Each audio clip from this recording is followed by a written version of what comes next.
एक गांव में धनी राम रहता था। उसे हर वक्त एक ही दुख सताता रहता था कि कहीं उसकी मृत्यु ना हो जाए। उसके गांव में अगर किसी की मृत्यु होती तो उसे अपनी मृत्यु का भय सबसे ज्यादा सताने लगता था। एक दिन उसने सोचा कि क्यों ना मैं ऐसे देश में जाकर रहूं जहां पर कभी कोई न मरता हो। यह विचार कर उसने अपने परिवार वालों को सारी बात बताई। वो बोला कि मैं ऐसे देश में रहने जा रहा हूं जहां मैं कभी नहीं मरूंगा। धनी राम की ये बात सुनकर परिवार वाले बोले कि जिसने इस संसार में जन्म लिया है उसे तो एक ना एक दिन मरना ही होगा, फिर तुम कैसे अमर हो सकते हो? ये मूर्खतापूर्ण बातें तुम छोड़ दो और यहीं पर अपने परिवार के साथ रहो। लेकिन धनी राम नहीं माना। वह ऐसे देश की तलाश करने निकल पड़ा। उसे चलते चलते कुछ ही समय हुआ था कि उसने एक आदमी को देखा और उससे जाकर बोला, अरे भाई, क्या तुम ऐसा देश जानते हो जहां पर कोई कभी ना मरता हो? वह आदमी धनी राम की ये बात सुनकर बड़ा हंसने लगा और बोला कि तू पागल है क्या? ऐसा कोई देश नहीं होता। जो इंसान इस दुनिया में आया है उसे तो मरना ही होगा। और वहां से चला गया। धनी राम फिर भी नहीं समझा। वह आगे चलने लगा। चलते चलते उसे 15-20 दिन बीत गए तो वह एक पहाड़ के पास पहुंचा। पहाड़ के पास एक बूढ़ा व्यक्ति कुछ पत्थर ढो रहा था। उन्हें देखकर वह उनसे पूछने लगा, क्या तुम ऐसे देश के बारे में जानते हो जहां कोई कभी ना मरता हो? धनी राम की ये बात जब उस व्यक्ति ने सुनी तो बोला, नहीं नहीं, मैं ऐसा कोई देश नहीं जानता। क्यों, तुम कभी मरना नहीं चाहते? धनी राम ने कहा, हाँ, मैं कभी नहीं मरना चाहता। तब उस व्यक्ति ने कहा, ठीक है, तुम मेरे साथ यहीं रह जाओ। जब तक मैं इस पहाड़ के सारे पत्थर दूसरी तरफ नहीं ढो देता तब तक तुम नहीं मरोगे। धनी राम ने पूछा कि इस कार्य को करने में आपको कितना समय लगेगा? तब वह व्यक्ति बोला कि कम से कम 100 साल तो लग ही जाएंगे। 100 साल की बात सुनकर धनी राम बोला, नहीं नहीं, मेरे लिए 100 साल काफी नहीं है। उस व्यक्ति ने कहा, ठीक है भाई, तुम आगे जा सकते हो। अब धनी राम वहां से भी आगे चल दिया। आगे चलते चलते उसे 2-3 महीने बीत गए। वह जब एक जंगल से जा रहा था तो उसने एक बूढ़े व्यक्ति को लकड़ी काटते हुए देखा और उनसे पूछा कि भाई, क्या तुम ऐसा कोई देश जानते हो जहां व्यक्ति कभी ना मरता हो?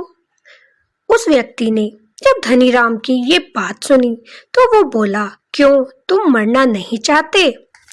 धनी राम ने फिर से वही कहा, हाँ, मैं मरना नहीं चाहता। तब उस व्यक्ति ने कहा, ठीक है, तुम मेरे साथ यहीं पर रह जाओ।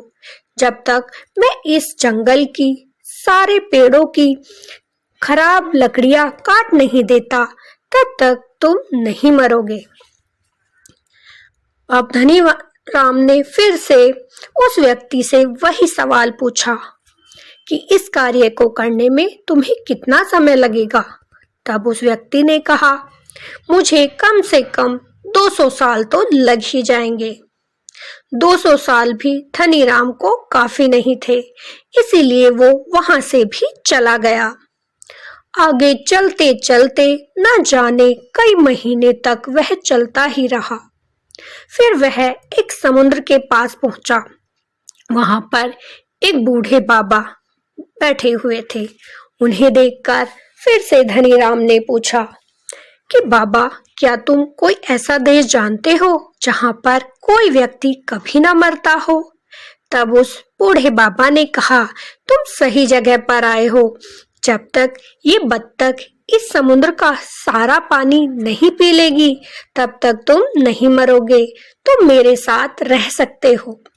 धनीराम बोला, तो क्या ये बत्तख पूरे जीवन तक इस समुद्र का पानी नहीं पी पाएगी? तब वह व्यक्ति बोला, नहीं नहीं, कम से कम 500 साल तो लग ही जाएंगे। अब तो धनीराम को वो 500 साल भी कम लग रहे थे। उसने कहा, नहीं, मैं और जीना चाहता हूँ।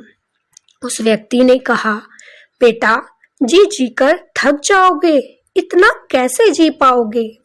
लेकिन धनीराम वहां नहीं रुका, वह वहां से भी चल दिया। अब अंततः उसे वह जगह मिल चुकी थी जहां पर कोई व्यक्ति कभी नहीं मरता हो। वह एक महल के पास पहुंचा और वहां पर उसने दरवाजा खटखटाया तो अंदर से एक बूढ़े बाबा निकल कर आए और बोले, भाई, तुम्हें क्या चाहिए? तब धनीराम ने कहा, बाबा, क्या यह वही देश है जहां पर कोई कभी नहीं मरता? तब बूढ़े बाबा मुस्कुराए और बोले, हाँ, तुम बिल्कुल सही जगह आए हो। यहाँ पर तुम जितना जीना चाहते हो जी सकते हो। अब तो धनीराम का मन बहुत ज्यादा प्रसन्न था क्योंकि अब वह कभी नहीं मरने वाला था। वह उन बूढ़े बाबा के साथ महल में अंदर चला गया और सदियां गुजर गई। उसे पता ही नहीं चला कि उसे कितनी सदियां बीत गई हैं और वह ऐशो आराम के साथ अपनी जिंदगी बिता रहा था। एक दिन धनीराम के मन में एक ख्याल आया कि क्यों ना मैं अपने घर वालों से मिलकर आऊं कि वो कैसे हैं। उसने यही बात उन बूढ़े बाबा से कही, बाबा, क्या मैं अपने घर वालों को देखकर आ सकता हूँ? बूढ़े बाबा बोले, अरे बेटा, तुम्हारा जो बचा कुचा कोई रिश्तेदार भी था वो भी अब नहीं बचा होगा, सब मृत्यु को प्राप्त हो गए होंगे। तुम किससे मिलोगे? कौन तुम्हें जानेगा? धनीराम बोला, नहीं नहीं बाबा, मैं उस जगह पर एक बार जाकर देख कर आना चाहता हूँ, कोई तो होगा जो मुझे जानता होगा। बूढ़े बाबा ने कहा, ठीक है, अगर तुम जाना चाहते हो तो चले जाओ, लेकिन ये घोड़ा लेकर जाना और जब तक तुम इस पर बैठे रहोगे तुम्हारी मृत्यु नहीं होगी, और अगर तुम भूल से भी इस घोड़े से नीचे उतर गए तो तुम तुरंत ही मर जाओगे। धनीराम बोला, ठीक है बाबा, मैं आपकी बातों का ध्यान रखूंगा और अपने यहाँ होकर वापस आ जाऊंगा। अब धनीराम उस घोड़े पर बैठकर चल दिया। घोड़ा भी हवा से बातें कर रहा था और बहुत तेजी से दौड़ रहा था। वह दौड़ते दौड़ते उस स्थान पर पहुंचा जहां पर बहुत बड़ा समुद्र था। अब वहां समुद्र नहीं था, सब कुछ सूख चुका था और एक हड्डियों का ढांचा वहां पर पड़ा था। धनीराम देखते ही समझ गया कि ये उसी बाबा की अस्थियां हैं जो कि मुझे अपने पास रोकना चाहता था। अच्छा हुआ अगर मैं यहाँ नहीं रुका, नहीं तो मैं भी मर गया होता। धनीराम बड़ा खुश था। आगे चला तो उस जंगल में पहुंचा जहां पर वह व्यक्ति पेड़ों की शाखाएं ठीक कर रहा था। उन्हें देखकर भी वहां पर एक भी पेड़ नहीं मिला। तब उसने सोचा, अच्छा हुआ मैं उनके पास भी नहीं रुका, नहीं तो मैं मर गया होता। अब धनीराम के मन में एक अलग ही उत्साह की लहर थी। वह आगे चलता रहा तो उस पर्वत के पास पहुंचा, लेकिन अब वहां कोई पर्वत नहीं था, सब कुछ हरा भरा हो चुका था। उसने सोचा, अच्छा हुआ मैं यहाँ पर भी नहीं रुका, नहीं तो मैं तो कब का मर गया होता। अब वह खुशी खुशी अपने गांव पहुंचने में लग गया। जब वह गांव में पहुंचा तो उसे कुछ भी वहां पर याद नहीं आया क्योंकि सब कुछ बदला हुआ था। अब वहां छोटे छोटे घरों की जगह एक शहर बन चुका था। उसने कुछ लोगों से पूछा, अरे भाई, क्या तुम इस नाम के व्यक्ति को जानते हो? किसी ने भी उसे पहचानने से मना कर दिया। तब धनीराम ने सोचा, अब यहाँ पर रुकना व्यर्थ होगा, मैं यहाँ से वापस चलता हूँ। जैसे ही वह वापस चलने लगा तो उसे थोड़ी दूर चलने पर एक व्यक्ति नजर आया जिसकी गाड़ी दलदल में फंस चुकी थी और वह उन्हें मदद के लिए बुला रहा था। वह व्यक्ति बोला, अरे भाई, मेरी ये गाड़ी दलदल में फंस गई है, क्या तुम इसे निकलवा दोगे? धनीराम बोला, अरे भाई, मुझे कहीं जाना है, मुझे देर हो जाएगी। लेकिन वह व्यक्ति फिर से बोला, भाई, थोड़ी देर की बात है, अगर तुम मेरी मदद नहीं करोगे तो मैं सारी रात यहीं पर रुका रहूंगा और यहाँ पर जंगली जानवरों का भी तो डर है। अगर कोई जंगली जानवर आ गया तो वो मुझे खा जाएगा। भाई, मेरी मदद कर दो।